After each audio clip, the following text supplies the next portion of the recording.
Lo contábamos también en la mañana informativa, los talibanes celebraron la retirada de Estados Unidos tras 20 años de presencia en el territorio de Afganistán.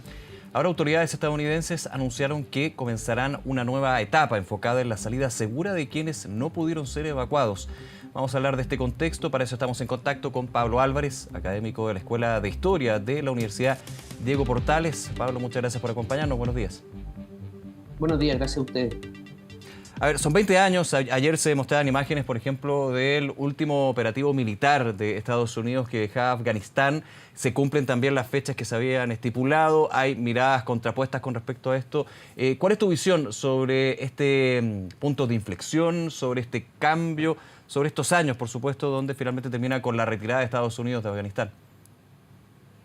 Bueno, primero recordar que la invasión a Afganistán se inicia después de los atentados del 11 de septiembre del 2001. Y se adjudicaron el atentado, la red de Al-Qaeda, eh, es una red, digamos, global y tenía parte de su base de operaciones en territorio afgano, gracias al auspicio del Talibán. Por lo tanto, en represalia a Al-Qaeda, Estados Unidos invade Afganistán, pero el objetivo, en definitiva, nunca fue específicamente el Talibán. O sea, desde hacía más tiempo, digamos desde los años 90, principios de los 90, cuando surge el Talibán, ya se venían escuchando voces de quienes advertían del peligro justamente de los grupos yihadistas en el centro de Asia. Y poco antes del atentado de las Torres Gemelas y Washington, habíamos visto al Talibán actuando de manera, digamos, radical en distintos episodios, y uno que llamó mucho la atención antes del 11 de septiembre fue la destrucción de los budas de Bamiyan, ¿cierto?, que causó revuelo, y ahí en ningún momento la comunidad internacional, Occidente o Estados Unidos advirtió al Talibán. Entonces, no era el objetivo específico, digamos, el Talibán, pero dado el hecho de que le ofrecía, ¿cierto?, el territorio para Al-Qaeda para agruparse, ¿cierto?, para tener su base de operaciones, fueron represaliados, ¿no? Y muchos en ese contexto ya advertían que esto podía ser un gran peligro porque el Talibán no tenía pleno control de todo el territorio afgano, ¿no? El Talibán surge desde una región de Afganistán que es colindante o cercana a Pakistán también. Esto está en la región Pashtú, que digamos está en ambas fronteras, alrededor de ambas fronteras. Y ya se advertía que era muy peligroso que Estados Unidos tratara de invadir Afganistán con esta política de cambio de régimen, ¿no? Y a los pocos años de esta invasión, ya habían voces, por ejemplo, Ahmed Rashid, un periodista importante, quizá el máximo conocedor de la región, que señalaba que lo que se estaba transformando esta invasión era en un descenso al caos, como dice su texto, ¿no? No solamente Afganistán está empezando a desmoronarse, pensaba en ese momento, sino que toda la región del Centro Asia está empezando a caer, ¿cierto?, bajo el influjo del yihadismo. Entonces, no podemos decir que es una sorpresa el fracaso, ¿cierto?, de la invasión norteamericana, pero sin duda el nivel del fracaso es llamativo, ¿no? Claro, porque finalmente se daban señales y recordando también lo que fueron las declaraciones hace algunas semanas cuando llega el régimen talibán a Kabul y toma Kabul, del presidente Joe Biden, cuando tomaba y ponía la responsabilidad en el gobierno de Afganistán y en las fuerzas militares de ese país. De alguna manera señalando, nosotros entregamos recursos, capacitación, inteligencia, recursos humanos y técnicos y finalmente no nos podemos hacer cargo de esto porque es el gobierno y sus fuerzas armadas los que bajan las armas a la llegada del Talibán. ¿Eso cómo lo tomas tú dentro de las declaraciones y el análisis que se ha dado, que se ha hecho? Eso era un error absoluto de Joe Biden, yo creo que, y es llamativo, siendo que Joe Biden sabe de relaciones exteriores, Sí. sabe de la política internacional. Es llamativo esas declaraciones porque yo creo que hace mucho ya se sabía que la inversión de Estados Unidos en armar al ejército afgano y en, podríamos decir, transformar al Estado afgano era un fracaso. O sea, estaba fracasando. Los niveles de cleptocracia, de corrupción, el desorden que significaba, ¿cierto? El tratar de armar un ejército afgano, quedaron reflejados de inmediato en cómo, en la rapidez, ¿cierto?, del ascenso al talibán nuevamente. Sí.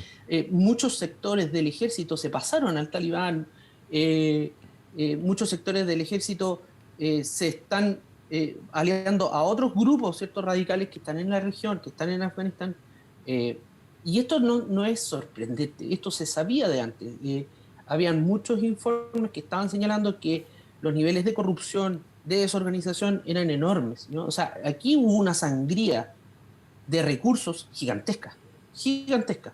Y Estados Unidos yo creo que tiene que hacerse cargo de aquello. Uno, explicando, ¿cierto?, a sus ciudadanos de qué es lo que sucedió con toda esa plata, y dos, explicando a la región, ¿no? No solamente al centro de Asia, sino que al Medio Oriente, que estas políticas que adoptó después de los atentados del 2001, ¿cierto?, han sido un completo fracaso, ¿no? Un completo y rotundo fracaso. Ujú. Claro, aquí hay varios elementos, vamos por parte también. Negociaciones con los talibanes desde administraciones anteriores, por ejemplo la de el presidente Donald Trump. En algún minuto Trump, ahora en las últimas semanas, toma toda la culpa a lo que sucedió finalmente, esta es una historia bastante larga en Afganistán, a la administración Biden. Obviamente hay un componente político, pero aquí habían negociaciones y conversaciones con el régimen talibán desde antes, en su propia administración. ¿Cómo Sí. se toma también eso? A ver, primero, si uno lo ve mirándolo desde hoy, ¿no? Ujú. Muchos estados, importantes actores regionales y globales, ven en el talibán la única, no digamos una buena noticia, pero la única garantía de algo de estabilidad en el país. Por Ujú. eso están prestos, digamos, a reconocer el gobierno talibán. Estoy pensando, por ejemplo, en China, ¿no? China, ¿por qué reconoce al talibán? No porque lo considere un aliado natural, sino porque el talibán le da ciertas garantías de que no van a permitir, ¿cierto?, el paso de radicales desde la frontera china hacia Claro. Afganistán. En el caso de Estados Unidos, es reconocer, ¿cierto?, la situación de estos 20 años de guerra. Básicamente nunca pudieron desarmar completamente al talibán, ¿no? El talibán siguió operando en algunas regiones de Afganistán y con la posibilidad de pasar también a Pakistán. eh, y, y- y reconocer al talibán y negociar con ellos era garantía de que algo iba a quedar que pudiera dar una cierta estabilidad en ese país después de que ellos se fueran, porque la política de irse de Afganistán ya estaba tomada, o sea, la decisión de irse de Afganistán ya estaba tomada, ¿no? Ujú. Por lo tanto, ¿cómo se lee que estén negociando con el talibán? Bueno, es básicamente reconocer la realidad sobre el terreno. Claro. Hay un punto también que es bien interesante, se ha hecho en los distintos análisis, poner cierta similitud en esto que sucede con Estados Unidos en su retirada que se concreta ayer prácticamente de Afganistán, con lo que sucedió en Vietnam. Son contextos históricos distintos, hay muchísimos elementos que hacen que esas historias sean bien diferentes, pero si uno va al resultado, podrían haber una similitud entre lo que fue la guerra de Vietnam y la retirada finalmente de tropa y de presencia de Estados Unidos de Afganistán.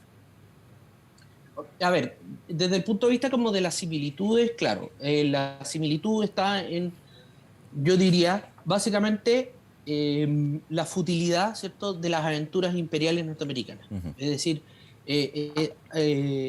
cada intento de Estados Unidos de tratar de intervenir en un lugar sin observar las especificidades de ese lugar, la historia del lugar, la historia de las sociedades, han resultado en un tremendo fracaso, ¿no? O sea, eh, pongamos en el caso de Vietnam, probablemente Estados Unidos hubiera advertido mejor la situación en el terreno y haber visto mejor, leído mejor, ¿cierto?, la situación, en vez de haber tratado de derrocar a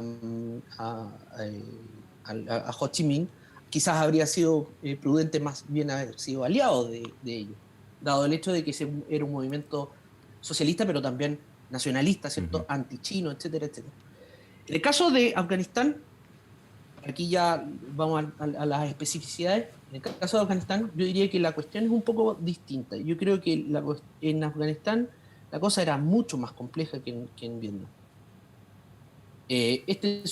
Mucho se ha hablado de que muchos imperios han perecido, muchas potencias no han logrado estabilizar a Afganistán. Sí, está bien. Pero aquí recordemos que ha habido una política, o hubo una política de intervención, no necesariamente directa, de los Estados Unidos en Afganistán, que tiene una mayor data que estos 20 años. Estados Unidos empezó a intervenir en Afganistán en los años 80 en el contexto de la invasión soviética de Afganistán. Por lo tanto, Estados Unidos sabía de la situación en el terreno. Habían informes importantes que mostraban cuál era la realidad de Afganistán desde antes de la invasión de Estados Unidos. Uh-huh. Por lo tanto, es inconcebible pensar que Estados Unidos podía arribar a un mejor resultado, dado que muchos o todos los analistas y expertos en la región le estaban diciendo que eso era un fracaso, que eso iba a ser un fracaso. Uh-huh. Entonces yo creo que, claro, hay cierta especificidad en el ámbito más bien grueso, pero, claro. O sea, similitud en el ámbito más bien grueso, pero son muchas las especificidades. Yo creo que el caso de Afganistán es mucho más complejo y una política de intervención directa con cambio de régimen estaba destinado al fracaso y es lo que terminó sucediendo. En toda esta historia, Pablo, y tú lo decías, quiero tomar ese punto, me parece bien interesante lo que para algunos sectores internacionales es la estabilidad, criticando la forma, eventual forma, por la historia también que tiene el régimen talibán, que podría generar esa estabilidad en Afganistán. Y sumo ahí otro actor que ha reaparecido con bastante fuerza, especialmente en los últimos días, en términos de hechos concretos, con atentados. Me refiero a la facción afgana del autodenominado Estado Islámico, ISIS-K. ¿Cómo crees tú también que se va desarrollando este actor en el escenario, nuevo escenario, entre comillas, podríamos decir, de lo que se va a dar en ese país? Sí. A ver, lo primero es que cuando hablamos de estabilidad, evidentemente estamos hablando de una cosa distinta a la política de cambio de régimen que adopta Estados Unidos después en el contexto de la guerra contra el terrorismo. O sea, para sincerar la situación, Estados Unidos antes de Bush, antes de los neoconservadores, su política siempre fue la de la estabilidad, por eso no tenía ningún empacho en aliarse a dictadores, a violadores de derechos humanos, ningún problema, en la medida que hubiera estabilidad. Cuando viene la política de cambio de régimen y lo que deciden es promover la democracia, cosas que nunca terminaron sucediendo, la cosa fue peor, ¿no? Se desestabilizó mucho más la región. Ahora, en el caso de Afganistán, no ha resultado ninguna de las dos cosas, ni la estabilización, ni la política de cambio de régimen, ¿no? Y lo que estamos viendo con el surgimiento, más bien, con el ascenso del ISIS-K, porque el surgimiento data de la misma época en que surge el ISIS para el Levante. Claro. ¿Ya? El ISIS para el Levante fue, digamos, aplacado gracias a la fuerza de la coalición. Yo he estado leyendo mucho que dicen en Estados Unidos, los analistas norteamericanos dicen que gracias a ellos, pero en realidad, si uno ve la situación sobre el terreno, fue mucho más eficiente la acción de Rusia en el aplacamiento del ISIS en el Levante que la de Estados Unidos.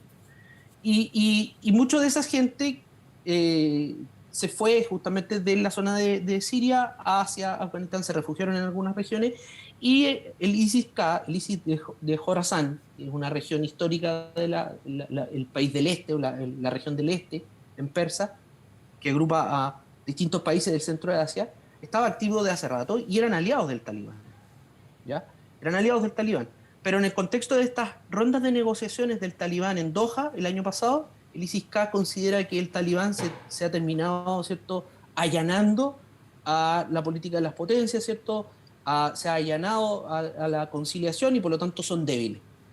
Y ahora están en conflicto con ellos. Pero es un conflicto que es complejo porque igual hay puntos de conexión. En Afganistán operan distintos grupos y las conexiones entre ellos son básicamente relaciones tribales. Y hay relaciones entre ISIS-K y el Talibán. Pero son, evidentemente, desde el punto de vista ideológico, distintos. El ISIS-K y el ISIS del Levante buscan, su objetivo, es cierto, es el califato global. Su objetivo es global. En cambio, en Afganistán lo que han hecho el Talibán es crear el Emirato, ¿cierto?, Islámico de Afganistán. Es decir, es un objetivo más bien local, regional. Entonces, claro, ideológicamente son distintos, pero tienen relaciones. Por lo tanto, lo que lo que deja de manifiesto esto es que lo difícil que va a ser para el talibán es volver a estabilizar Afganistán. Y vuelvo a una cosa que ya dije, nunca el talibán tuvo completo control de todo el territorio afgano, ¿no? Entonces necesita de facciones, ¿cierto? Y de estas relaciones tribales para estabilizar el país completo. Entonces, es manifestación del descalabro que está quedando. Bien, Pablo, muchísimas gracias nuevamente por tu análisis, por esta conversación. Seguimos muy atentos a lo que va sucediendo en Afganistán. Que tengas un buen día. Hasta luego. Gracias. Muchas gracias, un abrazo.